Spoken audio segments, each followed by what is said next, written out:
Hello, nice to meet you all. My name is Giuseppe Bianchi, I'm a surveyor and I'm currently living in Arquata Scrivia, Italy. I studied VOYNICH manuscript for 1 year and now I will show you my discovery. You will be surprised at my revelations. I made this video because my work had come to a standstill. I'm a man of learning, not a charlatan. Thus I tell you in advance, I can assure 3 ultimate points about VOYNICH manuscript that make possible to decode it. Other contents are logical deduction that have to be proved after deciphering, but extremely interesting. So I will set my copyright on these 3 points. Now I will show you the system to decipher and use VOYNICH manuscript. I don't want to bore you with describing many attempts failed concerning replacement methods, the 2 languages, language A and language B, word frequency in these languages, EVA alphabet and extended EVA alphabet. Internet is full of these attempts and a lot of people claims to have found the key to decipher the manuscript. Please throw hole in the beam. I have only to tell you that during my attempts, in the early stage of my research, I noticed some version of standard letters without understanding the reason, and I was struck with folio 57 versus wheel. 2 remarks that allowed me to get off on the right foot. But let's begin with the method used to find the letters. We have to use the wheel of folio 57 versus. To encode the text using a wheel was a very usual system in the past. The essay De Furtivis Literarum Notis 1613 is full of wheels which move to encode the text. Nec ab re erit in rote revolutiones pace in equalia per transire, ut si mod in uno caractere ad secundum transitum sit, in alio mox ab tertium, vel quartum, inde ex arbitrio transeatur, quote ridetiam si libuerit, modo a sinistro later in dextrum, modo dextro in sinistrum transitus variari. It means that you can take the wheel a step forward or more to match characters, clockwise or anti-clockwise if you like it. Well, as we have seen, there are 4 mother in center of folio 57 versus wheel, 4 mother, 4 languages, and 4 paragraphs in the first page of manuscript. Why? Alchemists showed big consideration for the 4 elements: water, air, fire and heart. So we have mater aquae, mater aeris, mater foci, mater terrae. Understand, languages are 4 and not 2. Every mother guards a language, and the faults on many pages of manuscript are not casual. I mapped every fault on every page and I found various fault sizes. Look at the longer ones now.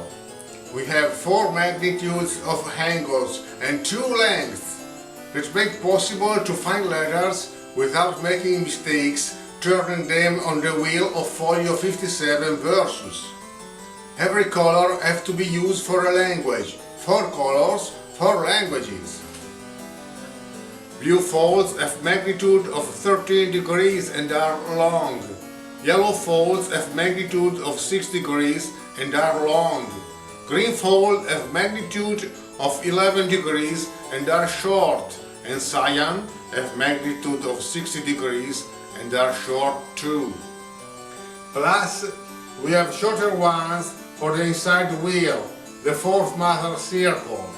I haven't clearly understood the meaning of this fold, and I haven't clearly mapped them too. Maybe they have to be used for finding numbers, I don't know. A piece of work to do also for you, I'm too busy now.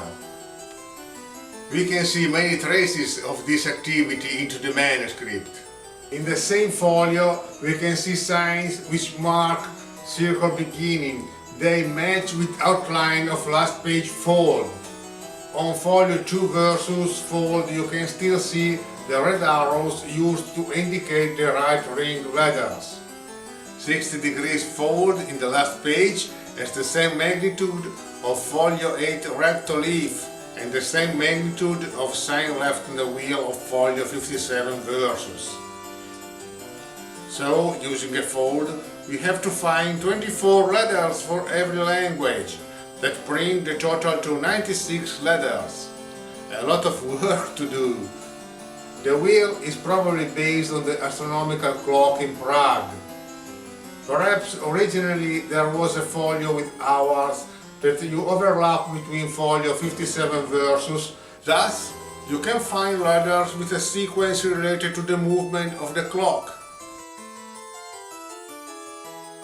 If you consider that the Latin alphabet has 24 letters as clock hours, possibility to associate mechanism to find letters with the movement of the clock seems good to the ancient codifier. In the second cover we can see a rip where is visible the Roman numeral 1 and a piece of circular line. Maybe in the cover I had hidden the folio with a sequence to find letters, but it's not so important. Anyway, this cover is very interesting. This way, using the 4-fold size, I find all the letters. In some languages they are simply shifted, like you can see in the first page marginalia rubbed out. But what earth means? Replacing any letters, we don't obtain any word with a meaning. Not all the letters are equal, they could contain other letters.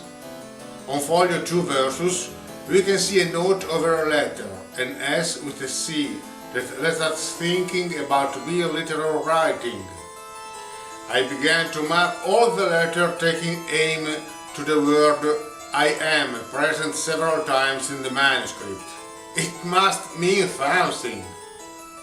I mapped all words I am in the first page with a computer-aided design program, and they showed many differences.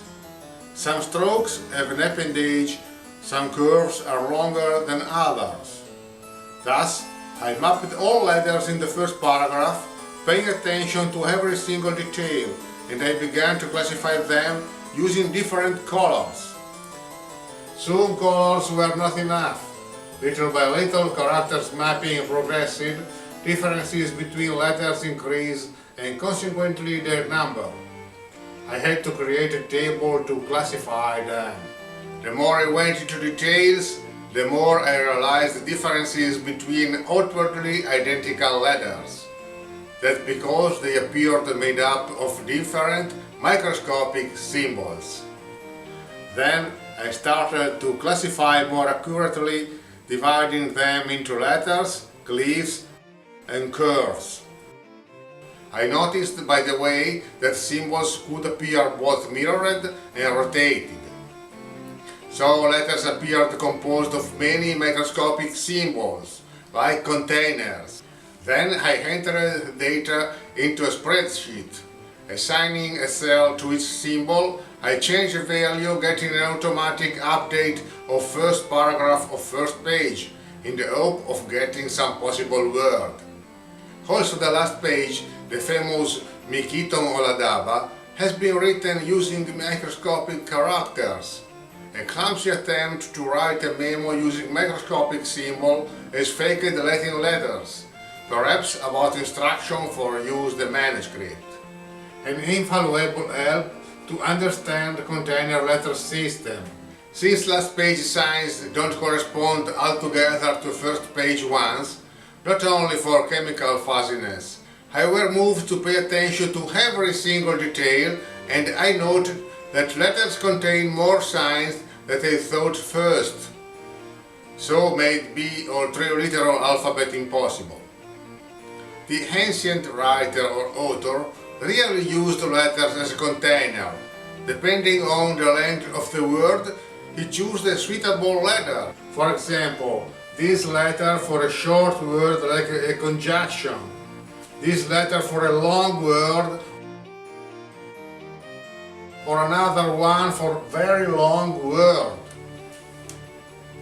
Thus, I don't need punctuation. Every letter is a word, every space between words is a comma, every row is a paragraph. Maybe he used only one alphabet for writing the annotation. It's well known that in the first half of 15th century, when manuscript had written, glasses were the top of technology, owned by a few people, represent a first obstacle for reading.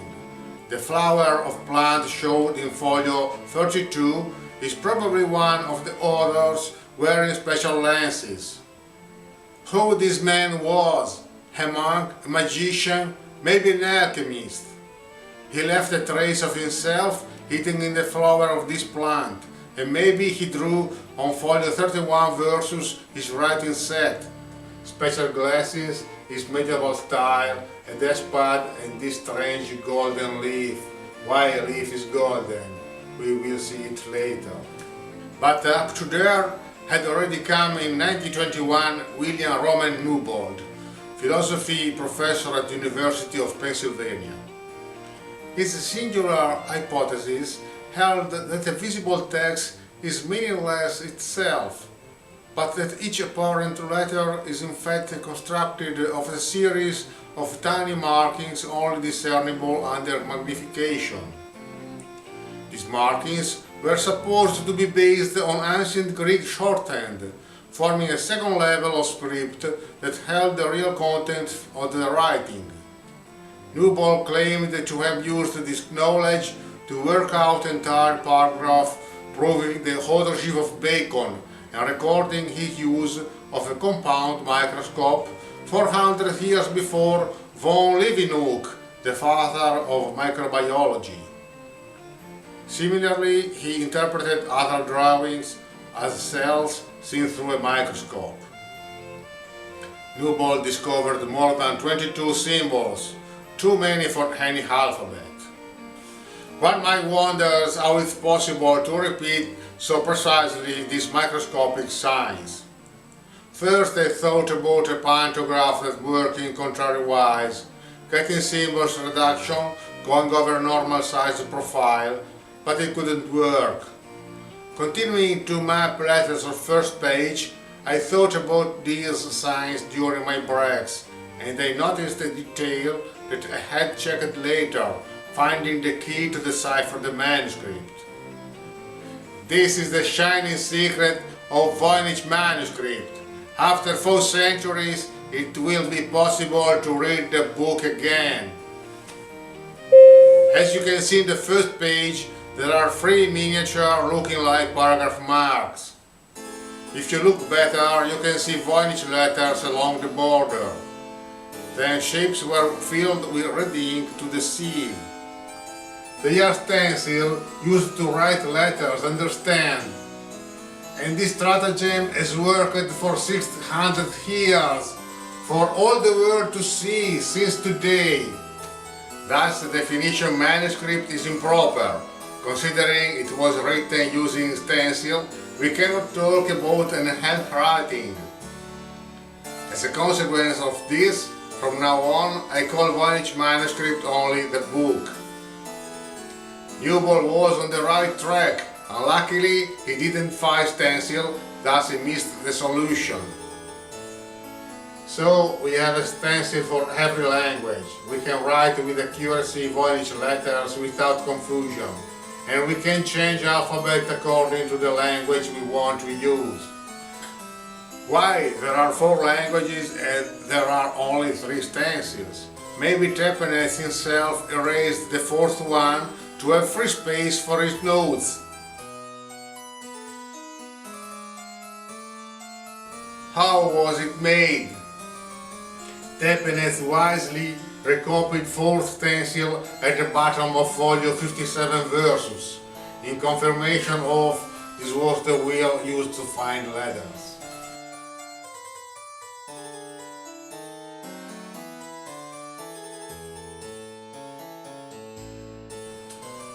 In the same wheel, you can see 4 glyphs. Remembering stencil stratagem and author's impudence, I think that every glyph contains the 24 letters you can draw with every stencil, making deciphering easier. Considering full inaccuracy on the book, with which you can pinpoint a letter at a time, it's probably that letters on the wheel, but only in this wheel, of course, contains 4 signs, which are the 4 signs that represent every letter in a language. So when I find a letter, it contains 4 signs, one for every language. Are you confused? Yes? At this point we need for clarity. There are 4 stencils, one for every language, okay? You can write an alphabet of 24 letters with every stencil for a total of 96 letters. Therefore, putting the 4 on the wheel with a relating magnitude, you find the 4 signs which will represent one letter in that language. Texts were written using all 96 letters, making it possible to recognize them from their frequency. From first page marginalia, we can see that other languages use some letters shifted to one step. We have 3 protective devices. The system to 5 letters on the wheel, probably based on the astronomical clock in Prague. An encoding system explained in the first page. Every language has its own.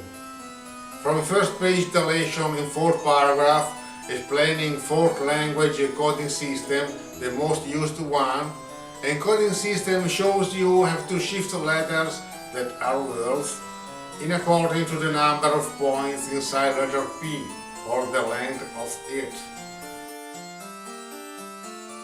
And miniaturization, of course. I need special glasses to read the book, and I need stencil to identify letters.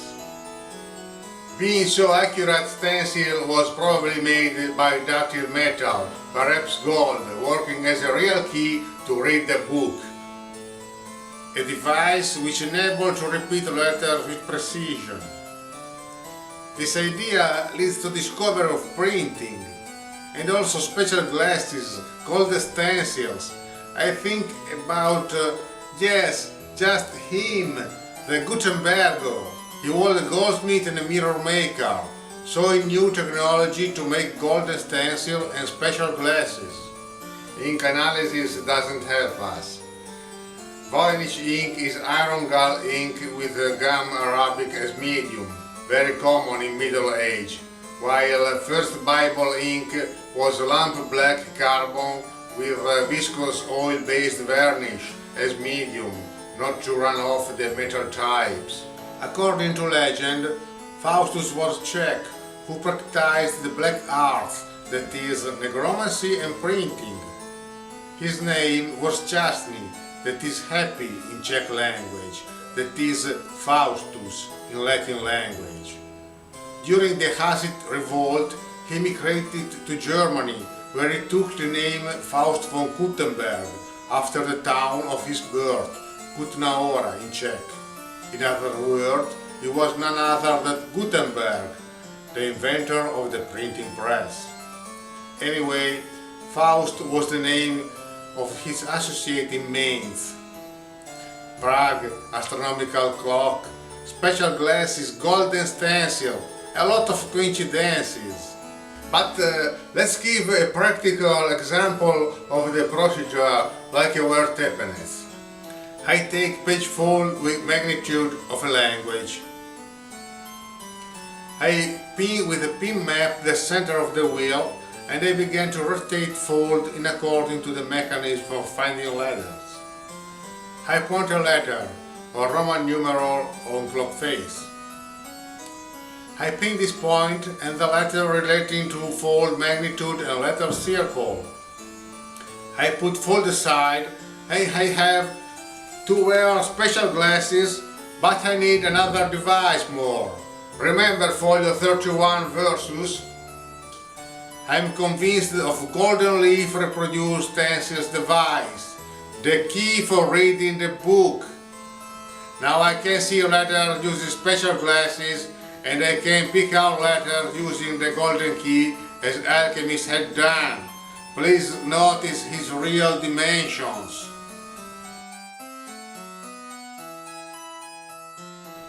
I see the 4 symbol for that letter in that language, a symbol for every stencil. Using pin maps, I mark the begin and the end of each symbol. I note down the symbol on the margin of the first page. I do the same for other 3 symbols, noting down them like a ladder. I repeat the process for other 23 times to obtain the 96 symbol ladder for that language. A lot of work. That's because most read pages are full of pinhole and the ink is very ruined for turning stencil onto it to match symbols. Let's look at the real folio 57 versus. It's full of pinholes, nearly 2,500. In according to the process I described first, you can say that 4 or 5 men have done the procedure to find letters in the story of the book. These pinholes are very big help for the expert because they show the beginning and the end of each symbol. Also give us important information about where ancient user point his pins to rotate leaves and flowers onto zodiacal wheels. Map pins were the only device to memorize position onto the book without leaving visible ink sketches. During mapping folio 57 versus, I realized that also 4 other featured hide letters, as well as the center flower, inside the upper left triangle of last page, inside leaves of plants of the botanical section, and in all the drawing of the book hide letters. The authors, through this sophisticated system of writing, could hide a phrase or a message in the drawing, invisible to the profane eye. In the same way, page numbers, according to experts added at a later time, were written using stencils. Well, 14 pages are lost, maybe pages sent to Athanasius Kircher for trying deciphering. Should be noted that to write the same number have been used different symbols, which suggests that page numbers hide a message, perhaps the ancient order of page before binding. In fact, originally the book was not bound. Pages were held together, maybe with a leather loop.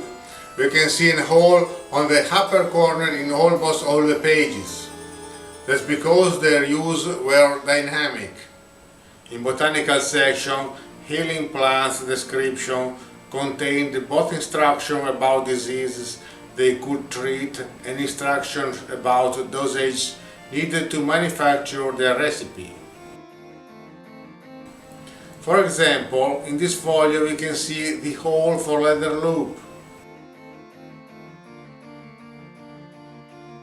2-fold on the border because this folio was used to find letters. 2 notes made with Voynich letters.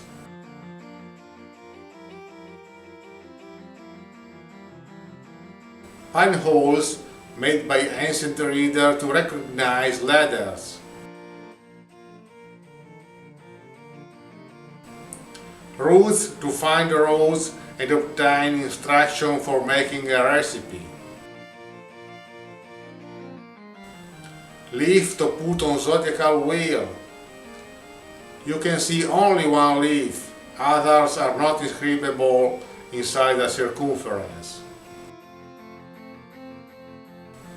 A lot of information for one only page. Let's give an example. You take a folio with a curative plant and put her leaf or flower on the zodiac wheel corresponding star sign of your patient. Perhaps, pointing the figure corresponding his date of birth, you could obtain instruction for the recipe. Maybe in according to the number of petal flowers, I don't know, but it's possible. there is always a leaf or a flower inscribable inside a circumference in botanical section. This activity is well documented by pinholes present in the center of many leaves and flowers. Finally, collimating rules with text-only section lines as I Ching, the Book of Changes, you could obtain other instructions for making the recipe. Has to be noted that all rules end on the margin of the page.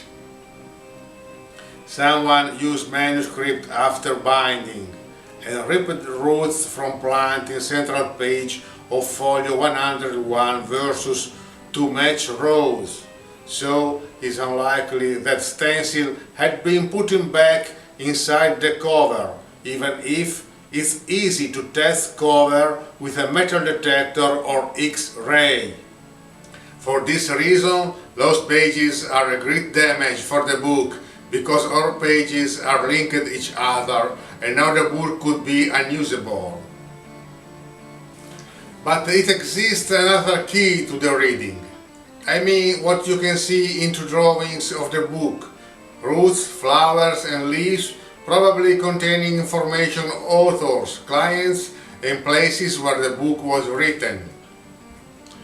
Folio 36 versus shows a plant having roots that unequivocally bring back to mind the imperial double-headed eagle of Holy Roman Empire contained in Hohenstaufen coat of arms.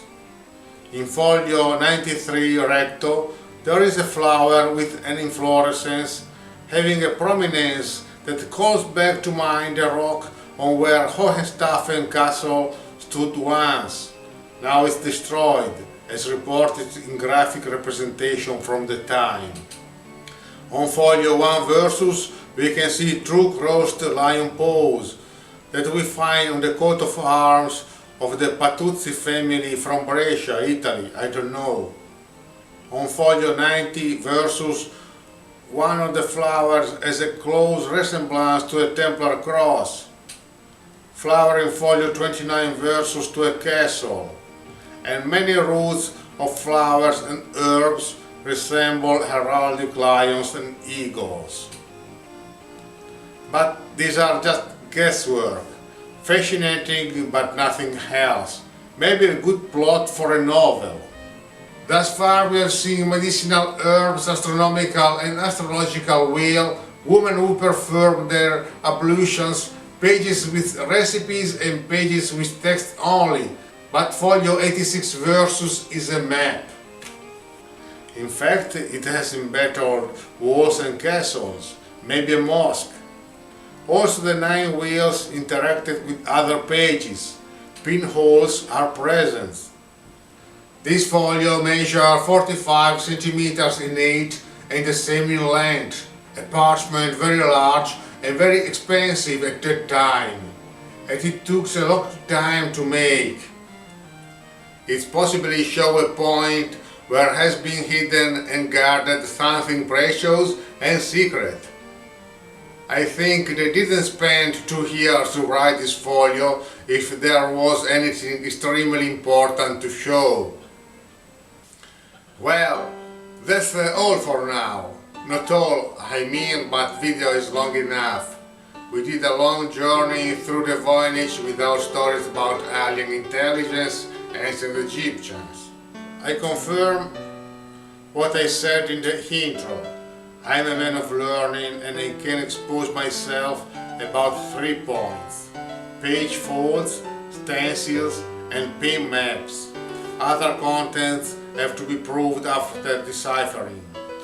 However, the Voynich can no longer be called the most mysterious book in the world now. It remains to be solved which secrets the book guards to justify a writing system so complex. There is information that its medicine would have effectively cured Rudolf II, Emperor of the Holy Roman Empire in Prague, but it cannot be only this.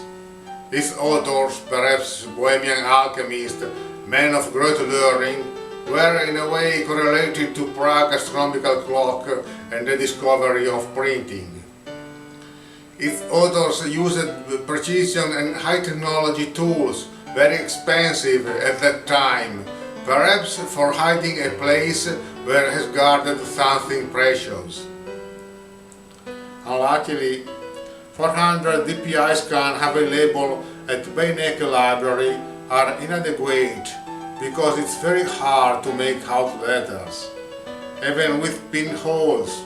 I show you a well-preserved text, for example. It would take years of attempts to find letters without certain results. Thus, after 600 years, this medieval machine still works. It's not possible to read the book without owning the original one or suitable enlargements. With at least 1,200 DPI enlargements, deciphering will be possible. After this video, also VOYNICH Library, who denied my request enlargements, can decipher the book by itself. I offered them to constitute a project team for the duration of 2 years, studying the Voynich and obtaining the complete deciphering of the book. That's because you take 1 week to map one side of a folio, 2 years work for 2 persons. But now I want to launch an appeal just to VOYNICH Library in the person of early book and manuscript curator, Mr. Raymond Clemens, the real keeper of the book. He has moral responsibility in the name of knowledge to provide or to deny access to the book. I think that academic people should help knowledge. Raymond, now you know I asked you for blowing up 5 or more pages of the book. Now you can decipher the book by yourself, or we can do it together, at least out of respect for my discoveries. Have you already examined the cover?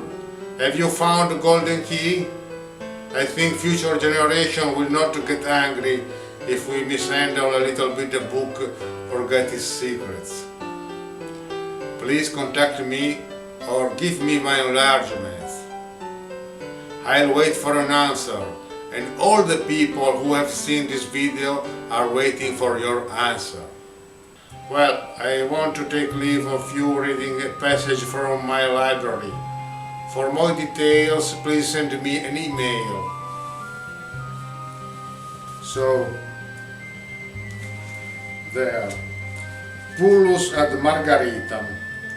In sterculino pullus gallinacius, dunque erit escam, Margaritam reperit. Iaces indigno quanta res inquit loco, oxi quis prezi cupidus vidisset tui, ollim redisset ad splendorem pristinum, ego quod te inveni, potior cui multo est cibus, nec tibi prodesse, nec mii qui quam potest, hoc illi narro, qui me non intellegut.